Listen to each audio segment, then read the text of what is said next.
Night isn't merely the absence of light. For Elias, night was a physical object. It had its own weight, its own scent, and its own suffocating density.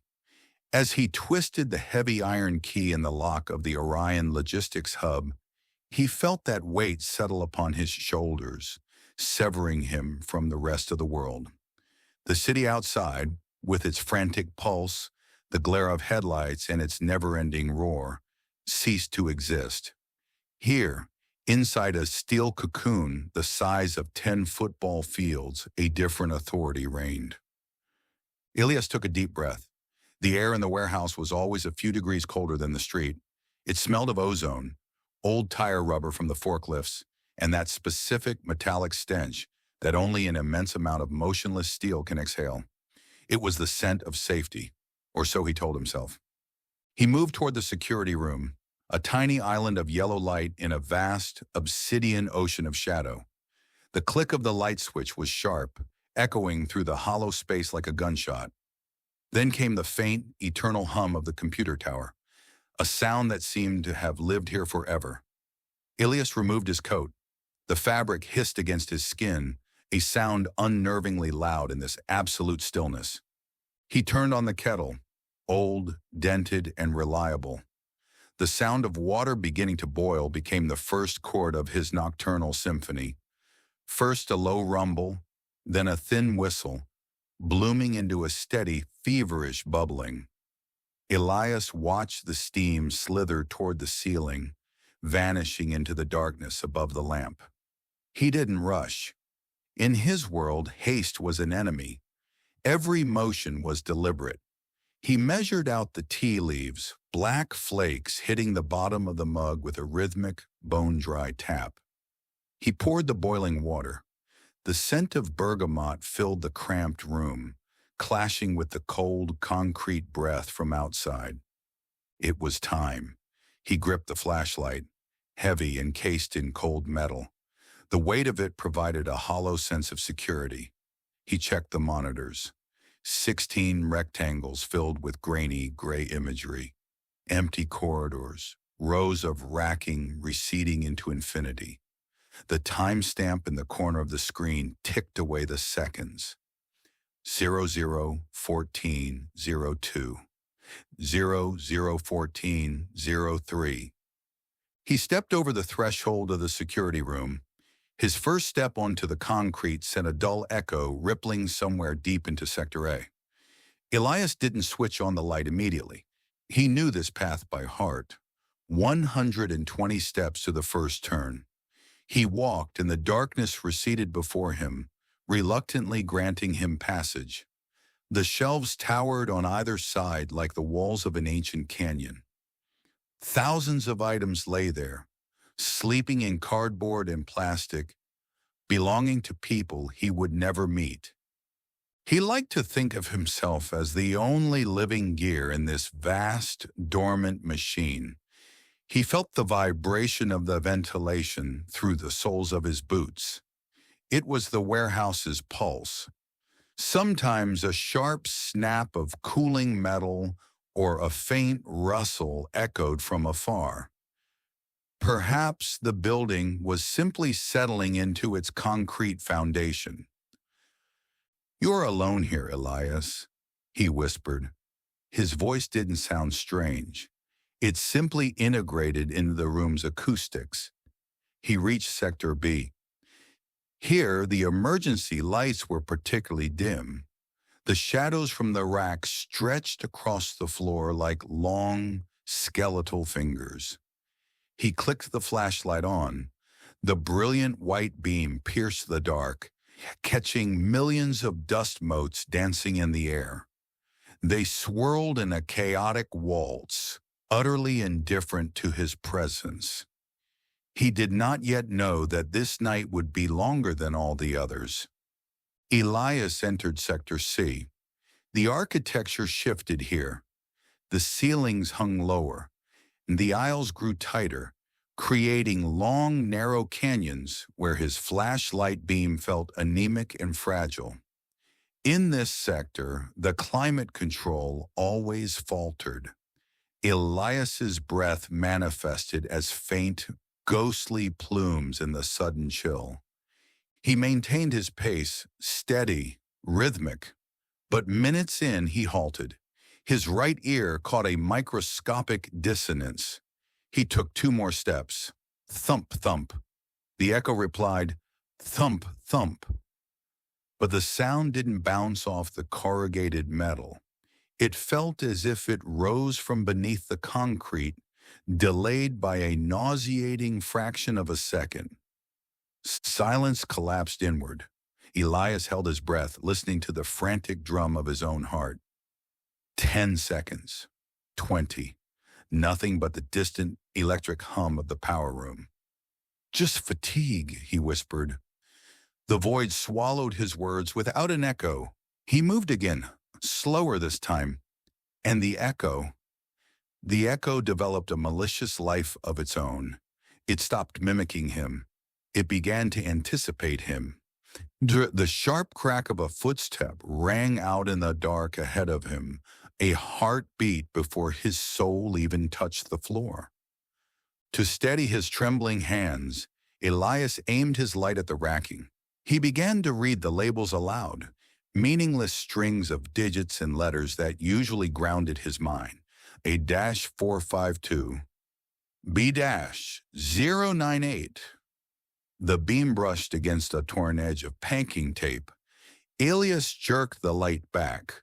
Stuck to the cardboard right over the shipping manifest was a photograph. A small square print with a white border, an old yellowed Polaroid. He stepped closer. His gloved fingers shook as they brushed the paper. The photo showed a young boy in a blue jacket, standing before an ancient oak tree with branches like skeletal fingers. It was Elias, 8 years old.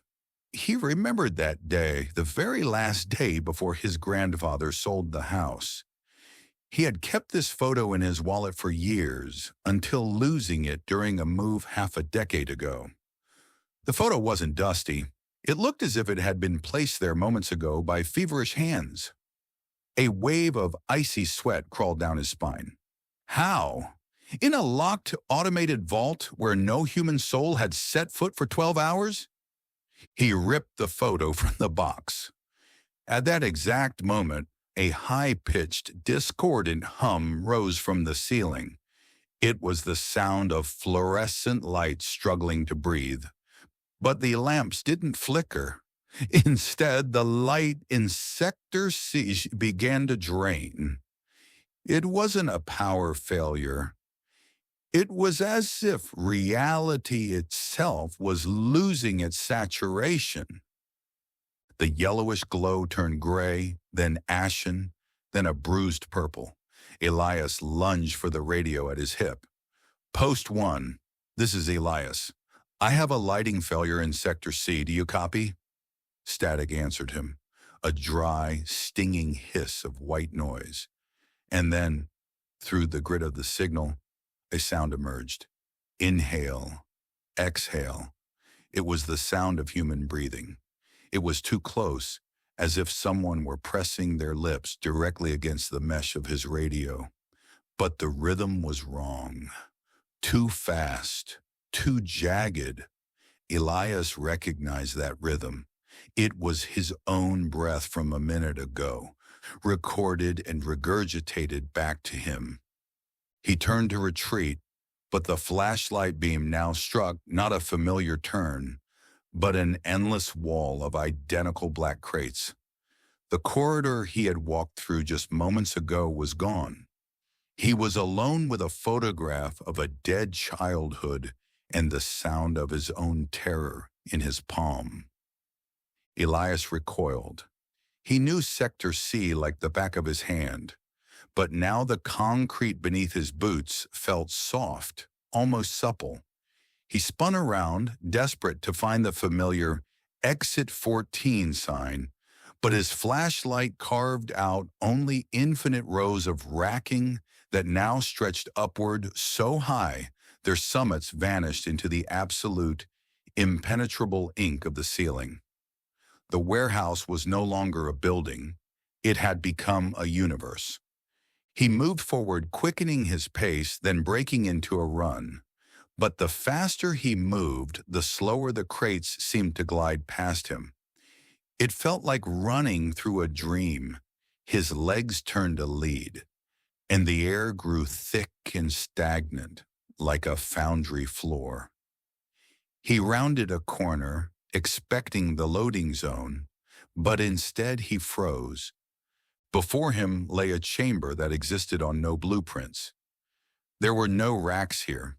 In the center of a vast, hollow space, bathed in a ghastly pale light, stood objects from his past. An old wooden dresser with a chipped corner, his childhood bed with its flaking white paint, and a rusted garden swing that creaked as it swayed on its own, though there wasn't a whisper of a draft. Every object was draped in a heavy layer of gray dust, fine as funereal ash. In the very heart of this graveyard of memories stood a black telephone booth. It was old, glass-paneled, with the word telephone glowing in a dim, sickly neon. The sound of that neon, a thin, burrowing whine, filled the void, drilling into his skull. Elias, driven by a primal instinct, stepped inside. The scent was jarring. It smelled of his mother's old perfume and the sharp ozone of a receding thunderstorm. The moment his skin brushed the receiver, the phone rang. Loud, sharp. The sound hammered against his eardrums, sent his heart leaping into his throat. He lifted the receiver. "Hello?" His voice was a mere husk, a rattle of dry leaves. At first there was only static, a sound like distant surf, and then a voice. It was his mother. She was reading a fairy tale about a boy who wandered into the woods and forgot his own name. The voice was calm, monotonic, but utterly hollow. It was a recording that sounded as if it had been playing for an eternity. "Mom," he whispered, and at that moment the voice ceased. Silence fell, and then from the earpiece came another sound, a heavy, wet crunching, like the snapping of large bones.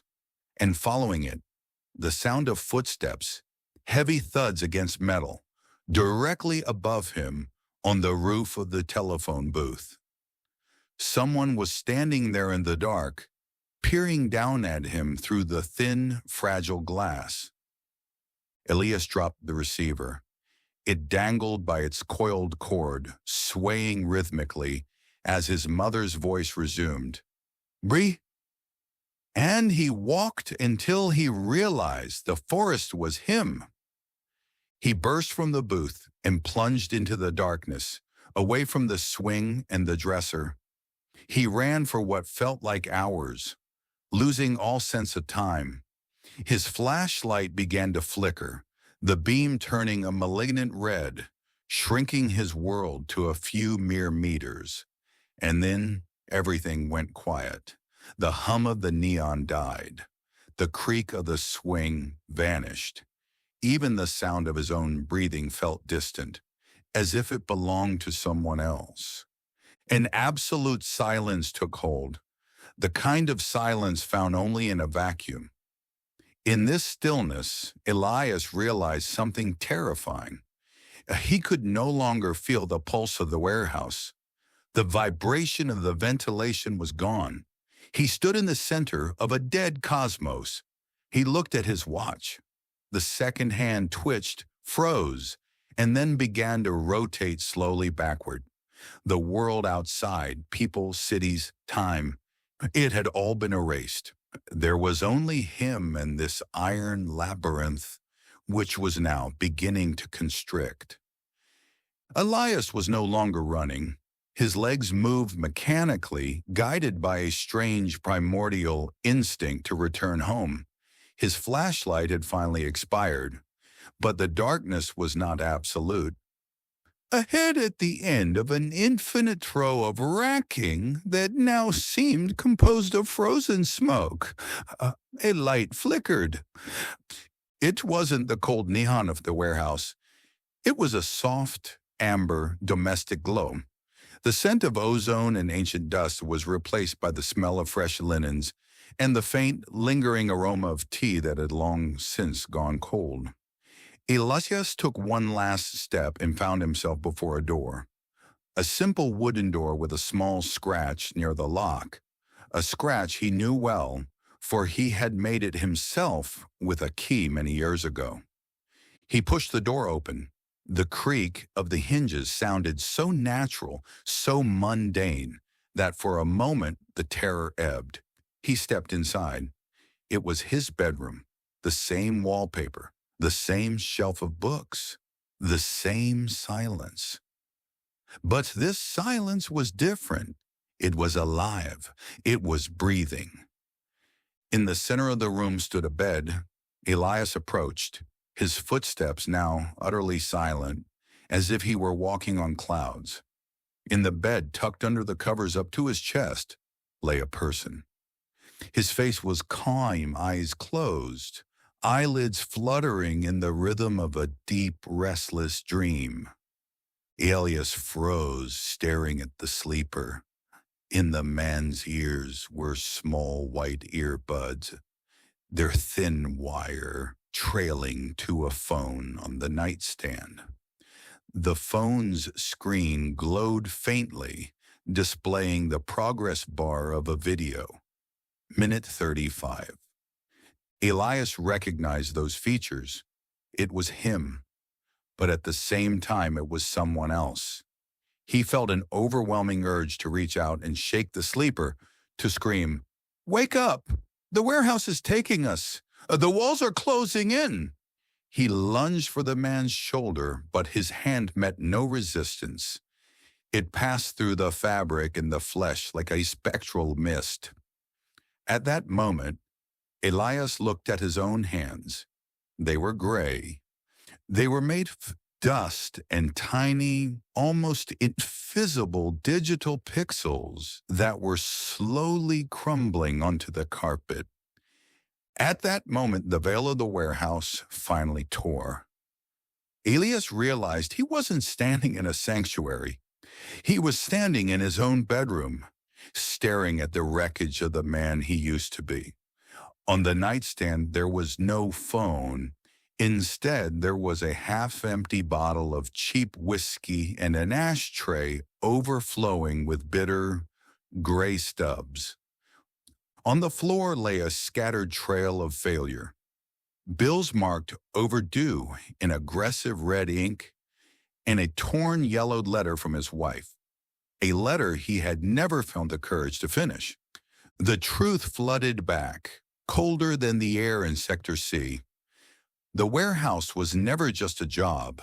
It was his hideout, his bunker, a place where he could bury his head in the steel and the silence, hiding from the family he had dismantled with his own rage and his own glass bottle demons. He remembered how much he had loathed those cold concrete walls while he was alive. Yet he had fled to them every night. He chose the steel racks over the tears in his children's eyes. He chose the rhythmic hum of the ventilation over the ragged cough of his dying mother. The mother he refused to care for because he was too busy on the shift. He had literally traded living, breathing souls for cold, inanimate steel. And now the warehouse would never let him go. Because he had built this prison himself, brick by selfish brick. He wasn't a victim of the dark. He was its architect.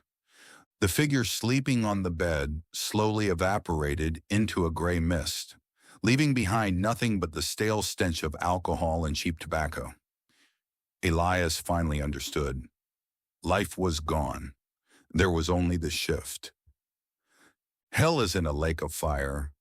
Hell is the job you hated most in the world, stretched into infinity. It's the 120 steps to the turn that you will walk for millions of years, knowing that at the end of the path, no one is waiting for you because you did everything in your power to make sure no one was left. Elias lifted the heavy flashlight. The bones in his hand cracked, merging with the cold metal of its casing. He turned and stepped back into the devouring darkness of Sector C. 120 steps, he whispered. His shift had only just begun, again, and this time the sun would never rise.